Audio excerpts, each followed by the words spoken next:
It's another Saturday. Thanks for staying tuned to your station, the AfricaTelevision, and welcome to your program, Security Watch Africa. As always, we'll bring you that information you need to keep your life safe and secure, and only on this channel and on this program. Welcome to your program. Like we always say, also, life is sacrosanct. It's the most important thing you can have. No matter the wealth, the riches you have, if you have no life, those things have no meaning. So life is important. So on this program, we give you those tips and information you need to keep your life safe and secure. He said that God protects us and keep us alive, but man also how to do those things that will make sure that you do not expose yourself to danger. We'll give you one or two tips that you need to live. Live as simple as possible. Don't show your wealth and attract those who would like to take those wealth from you, and they start blaming the devil. Sometimes we invite evil. We invite these people to ourselves. Some of the kidnappers that had been arrested had said that it's because they saw the way this will show wealth, then they believe that they have the money. Welcome to the program today. My name still remains Patrick Abambo. I'm starting on a very good note. We must first of all thank the Almighty God for helping to rescue those 6 Igbonla children. It's traumatic. More than 65 days in the captivity of this evil men. It's not an easy thing, and we pray that God will help to rehabilitate these children, because they have been in the jungle, in the swampy areas, and the government should help to ensure that their orientation, their mindset, everything is brought back to the same normalcy. Yeah, thank you. Like I said, then we said that last week we did a report on our visit to Anambra, where the Enugu State, where the Commissioner of Police, Damala Mohammed, and his team are doing wonderfully well there. We're suggesting that so many commands in Nigeria should emulate what is happening in Enugu, using the people to checkmate excesses of crime and criminals in that state. Yeah, Shina Phillips was there with us, and I will ask him to tell me what he also saw in Enugu State. But that will be after the concluding part of this report, when the Commissioner of Police visited the Chief Judge of Enugu State Judiciary as a way of cementing relationship for better criminal justice administration. Stay tuned as we bring you this report. His drive to forge a cordial and effective synergy in the criminal justice administration in Enugu State, the Commissioner of Police, Enugu State, CP Danmala Mohammed, was at the office of the State Chief Judge, Justice Priscilla Emehelu. I'm here to pay a courtesy visit, not only courtesy visit, to show my respect to a strong arm of government, because we are practicing democracy, and everybody knows that we have 3 main pillars of credential system of government. And to my own view, judiciary is a very, very important organ, and in fact, it's the pillar of democracy. The pillar of democracy in the sense that through your effort of interpreting the law of the land, you have brought sustainable peace and thereby enhancing national development.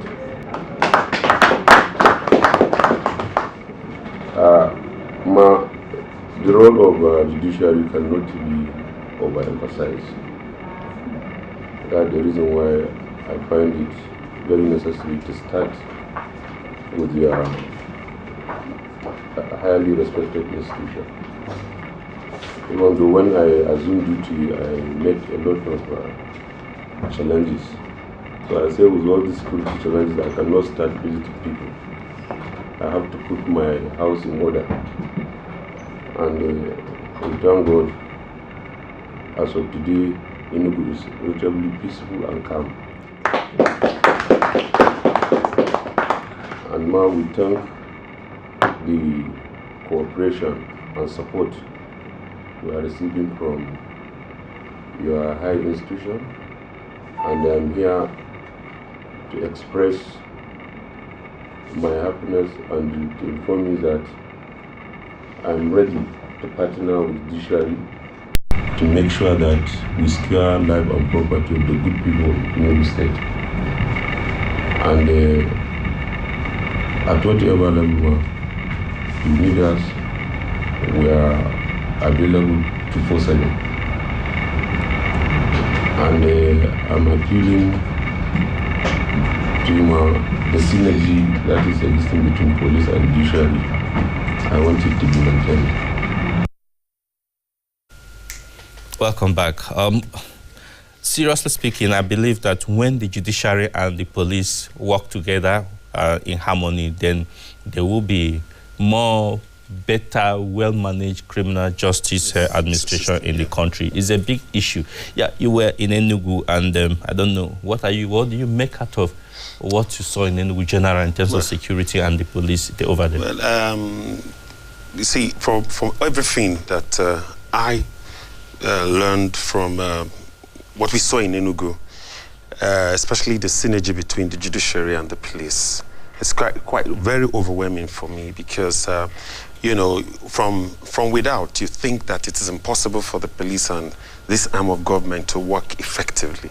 But we see how this was displayed in Enugu with the kind of relationship the command, under the Commissioner of Police have with the judiciary, and how issues were raised and how issues were treated. And basically, at the end of the day, it comes down to how to make our justice system where practicable, and also ensure that our prisons are truly, you know, in safety. And then, generally speaking, Enugu is a perfect example of how, you know, criminality can be combated. You know, seeing what is going on with the police and other agencies, the collaboration, the synergy, it's quite heartwarming. Yeah, because one of the issues we noticed in terms of involvement of the community in their security was when I think we showed the report two weeks ago, where the Commissioner of Police was trying to settle some issues between the Fulani categories and the Igbos, the indigenous. If this was in place, I do not think that the Nibo crisis would have taken place in the first instance. But what amazed me was the way the CP himself, without you know, really overemphasizing all his successes, the way he brought the community together, and then revealing also was the Fulani people speaking Igbo language and, you know, seeking ways to make peace. You know, and the wisdom displayed by the CP beyond his professionalism is quite amazing. He was firm. There was, all sentiment was completely cut off. Yeah, time is not on our side, so really we'll have be able to analyze this. But like we said, if you're doing well, we'll commend. We would like to use this opportunity. We had an issue that cropped up in River State, where just yesterday 4 men were beheaded by rival cult gangs. I really think that River State is becoming a big problem. I don't know what the police over there is doing, but I think they should do more than they are doing right now, because to allow cultism to reign supreme, it's not something that is good. People don't feel safe. The law-abiding citizens don't feel safe when you allow evil people to dominate, just like it's happening in Lagos, where we have the Bado and all that. We hope that those commands will sit up and do better. But before we go further, before I come to you, we met something in Owerri that quite was impressive, when the Imo State Police Command rescued a 75-year-old woman, and we met the son, who was full of praises for the police. And in fact, sincerely speaking, this is a young man who is doing legitimate business, who has the love of the people, especially the youth, at heart. Well, and so let's hear him talk about the experience when his mother was kidnapped and eventually were rescued by the police in Imo State. The happiest day of my life. We have been traumatized in my family. In 2009, my wife was kidnapped in Umuahia. In fact, she was kidnapped from the church.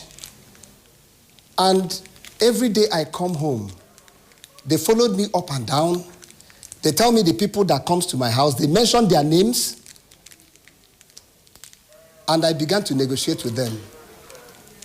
The day I went to pay them, I just told God, but I have opportunity to shoot all these people. They came on a bicycle, but they messed me up that morning. By the time I gave them the money, I was already weak. There was no place they didn't ask me to go. They were trailing me, pushing me up and down, calling me all sorts of names. At the end of the day, I saw two young men that if you leave me, I'll strangle them. And they told me that if I do anything, that they will shoot the hell out of her and they will kill her. I love my wife. I gave them the money. They told me that my Honda IV-Tech, 3 months old, brand new, that it won't come back again because that the car is sweet, it's too sweet. And this one happened. I got a call that my mom was kidnapped in the village. What do you tell police? People say Nigerian police are not working. They are talking rubbish. I know that sleepless nights, CP calls me 12 o'clock, 1 o'clock. He gives me information. He tells me, have they called you? Any number they used to call you, please, I want the number. Anybody connecting to it, I want the number. They kept on, tirelessly. He kept on calling me. At some point, I asked myself, is this man a real CP? Because I know that the CP of old, they just deploy their men to go and work.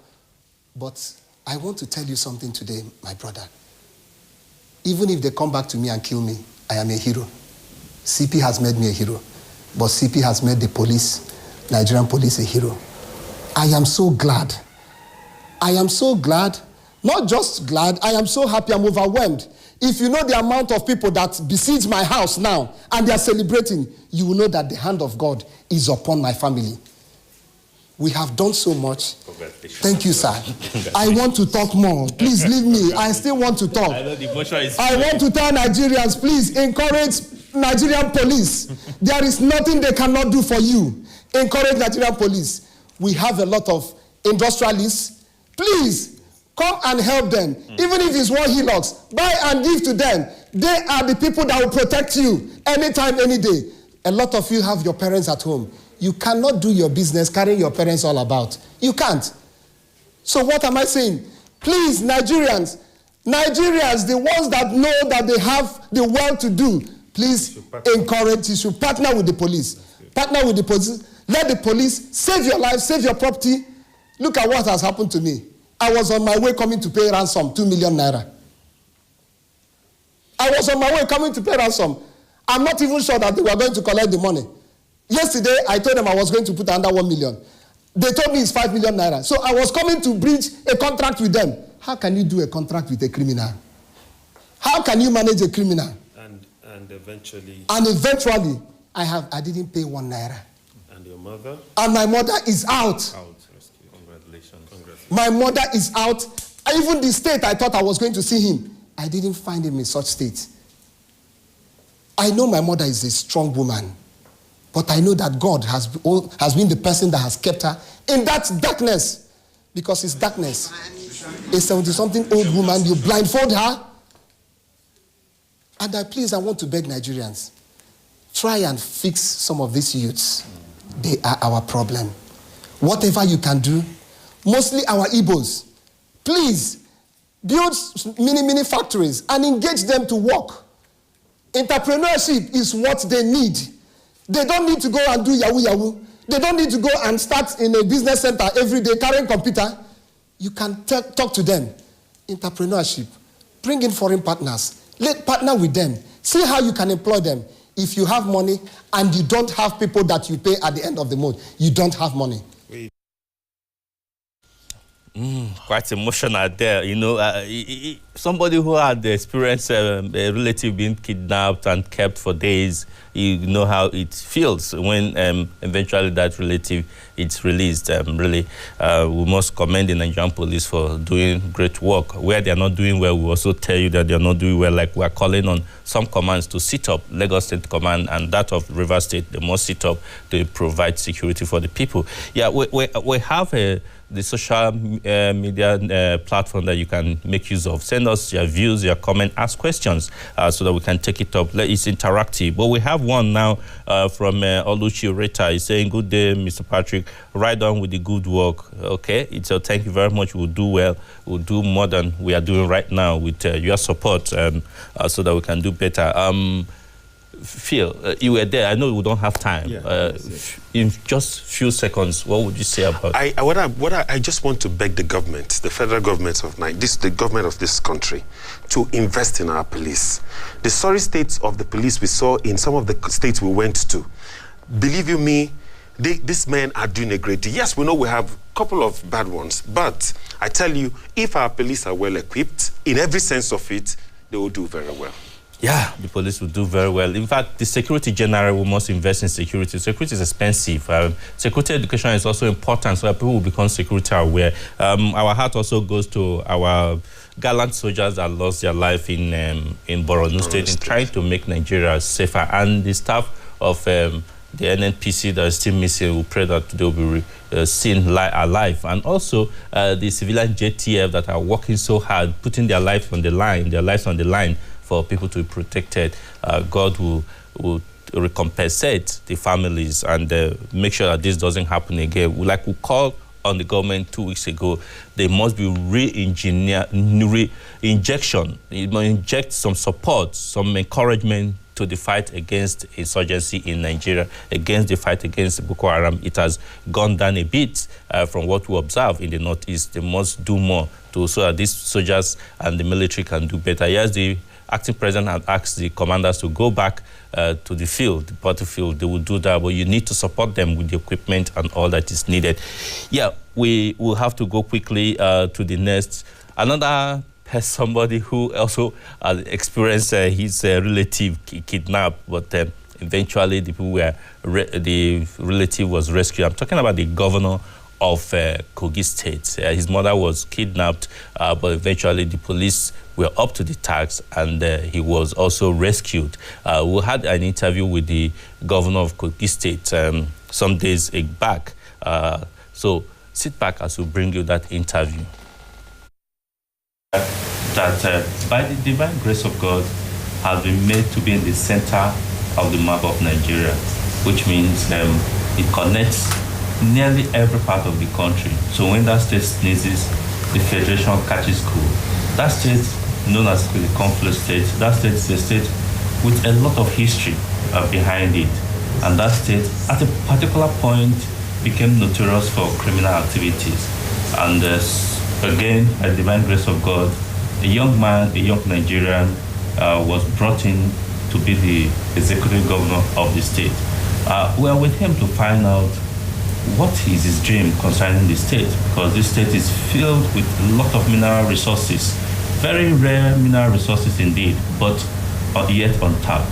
So without security, these mineral resources may not or may never be tapped. So security should be very important, I suppose, but let's hear from him how he perceived issues of security in the state. I'm talking about nobody else than the executive governor of Kogi State. Kogi State, yes, you remember Lord Lugard and a lot of other very important personalities in the state. So maybe he's from the lineage of Lord Lugard, who have history in Nigeria. But join us as we welcome the executive governor of Kogi State, talking about Yaya Bello. It's a pleasure to be with you, Excellency. Nice meeting you too. Thank you. Thank you very much. You're looking very sharp, and that's good. Thank you. Yeah, talking about youth taking over, and we're happy that you're actually portraying the youth in good light in Nigeria. Thank you. It's a pleasure. Yeah. Security is quite important, and without security, there can't be development. Tell us, what is your dream about the state concerning security? You have, in your preamble, you say that without security there can't be any development. That is well captured. I, as a citizen of this country and of the state, and as a governor, the chief security officer of the state, I'm saddled with responsibilities of securing lives and properties of the citizenry, maintaining peace and order. By the special grace of God, upon assumption of office on 27th January 2016, the 21st and that 27th, there were reported cases of 28 kidnappings, armed robbery, and a host of others. But before then, Kogi State, like you earlier said, and like everybody knows, is a confluent state, not just of two major rivers, but we have 9 states plus FCT as neighbors, very central to the country. And there has been serious cases of insecurity in the state. Travelers do avoid passing through Kogi State. Those that pass through will be holding their breath until they pass through Kogi State before they can have a heave of relief. And these are unacceptable completely. And we came up with various programs, 5 thematic areas in our blueprint. We have education, employment, job creation, security is part of it, and the rest. Without security, we won't be able to achieve these programs.